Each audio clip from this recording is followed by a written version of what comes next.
Hi friends, my name is Viditi Gaur and I welcome you all to my YouTube channel.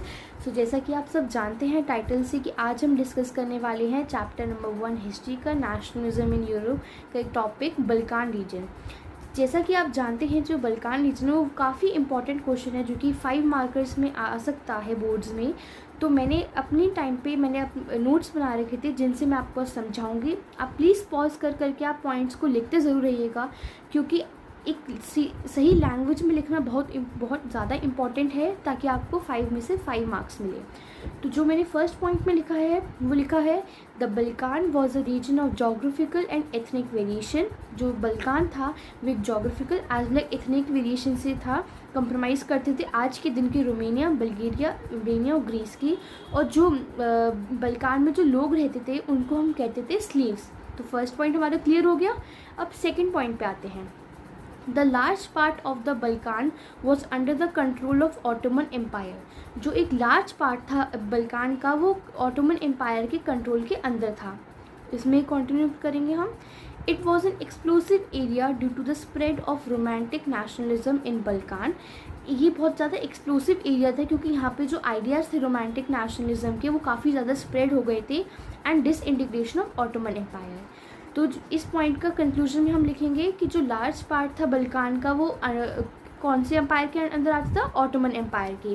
और ये बहुत explosive area था क्योंकि यहाँ पे जो अधिकतर जो पावर थी वो ऑटोमन एम्पायर के अंडर आती थी। अब हम जैसे थर्ड पॉइंट लिखेंगे तो थर्ड पॉइंट में हम लिखेंगे the empire was not even able to strengthen itself through modernisation and internal reforms. तो जो एम्पायर थी वो इतनी भी स्ट्रॉन्ग नहीं थी कि वो एक साथ यूनाइट हो सके, और चाहे वो मॉडर्नाइजेशन से हो या वो इंटरनल रिफॉर्म से हो। इसमें कंटिन्यूशन में हम लिखेंगे the Balkan claimed for the independence and political rights using the nationality to prove that they were an independent nation, but वो depressed by a foreign power. अब जो लोग थे बल्कान रीजन के उन्होंने अपनी इंडिपेंडेंस को क्लेम करने के लिए अपने पॉलिटिकल राइट्स का यूज़ किया, लेकिन उसका कोई फ़ायदा नहीं हो पाया क्योंकि आगे जाकर के वो फॉरेन पावर से डिप्रेस्ड हो गए थे। अब जो फोर्थ पॉइंट है वो हम लिखेंगे the people struggle to define their identity and the Balkan area become an area of intense conflict. अब जो लोग थे उन्होंने बहुत ज़्यादा स्ट्रगल किया था ताकि वो अपनी आइडेंटिटी प्रूव कर सकें। जो इसी वजह से जो एरिया था बल्कान का वो इंटेंस कन्फ्लिक्ट का बन गया था।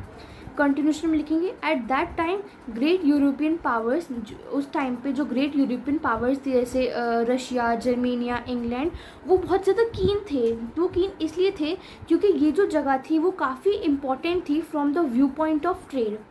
ट्रेड यहाँ पे बहुत अच्छा चल सकता था लोगों का, और जो यूरोपियन पावर्स थी जैसे रशिया, जर्मेनिया, वो ट्रेड में अपने आप को और डेवलप करना चाहती थी, इसलिए वो बहुत ज़्यादा इंटरेस्टेड थे कि वो इस स्टेट को अपने अंडर में ले लेंगे। और फिर लास्ट पॉइंट जो फिफ्थ पॉइंट है हम उसको ऐसे लिखेंगे कि this led to a series of war and finally become the course of First World War. इसी कारण ये एक सीरीज़ बन गई वॉर की, और एज अ रिज़ल्ट क्या हुआ, फर्स्ट वर्ल्ड वॉर हो गया था। तो अब हम इसको एक बार ब्रीफली लास्ट बार समझेंगे। तो हमने फर्स्ट पॉइंट में समझा कि जो बल्कान है वो एक एरिया है जोग्राफिकल और एथनिक वेरिएशंस का, जो कि आज के दिन में कंप्रोमाइज़ करते हैं मॉडर्न बुल्गारिया, अल्बानिया और ग्रीस का। सेकेंड पार्ट जो लास्ट पार्ट था बल्कान का वो अंडर कौन से एम्पायर के था, ऑटोमन एम्पायर के। और वो एक्सप्लोसिव एरिया क्यों था, क्योंकि वहाँ पे जो रोमांटिक नेशनलिज्म की जो आइडिया था वो काफ़ी हद तक स्प्रेड हो चुका था। थर्ड पॉइंट में हमने ये समझा कि जो एम्पायर थी वो इतना भी नहीं कर पा रही थी कि वो एक साथ स्ट्रेंथन हो सके और अपने आप को यूनाइट कर सकें। ठीक है, वहाँ के लोगों ने कोशिश करी कि वो अपनी नेशनैलिटी को, पॉलिटिकल राइट्स को प्रूव करते हुए अपनी आइडेंटिटी को प्रूव कर सकें, लेकिन वो भी कुछ फ़ायदा नहीं हुआ क्योंकि आगे जा कर के वो तो यूरोपियन पावर से डिप्रेस्ड हो गए थे। फोर्थ पॉइंट में हमने ये समझा कि जो लोगों ने बहुत स्ट्रगल किया था अपनी आइडेंटिटी को डिफाइन करने के लिए, इसी कारण जो बल्कान था वो एरिया ऑफ इंटेंस कन्फ्लिक्ट भी बन गया था।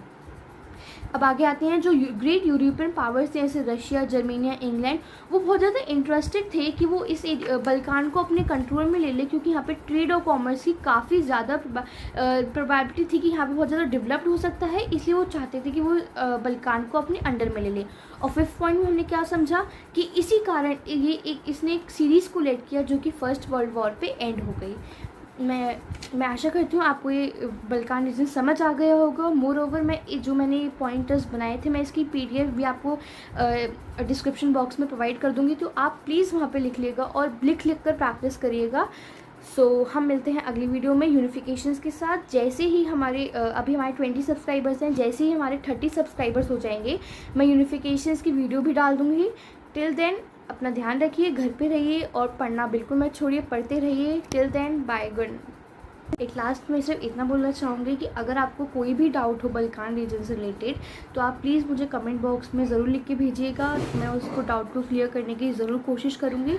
और मैंने आपसे जैसे प्रॉमिस किया था, जैसे ही हम 50 सब्सक्राइबर्स हो जाएंगे तो हम क्वेश्चन आंसर्स की एक वीडियो भी बनाएंगे।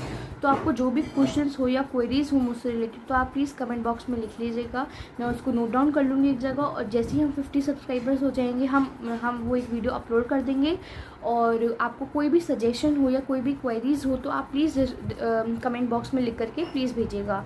और जैसा आपको पता है, आपको थम्स अप का साइन क्लिक करना है, सब्सक्राइब करना है और जितना हो सके उतना भी शेयर करना है। Thank you so much. I will be always be grateful to you all guys. Thank you.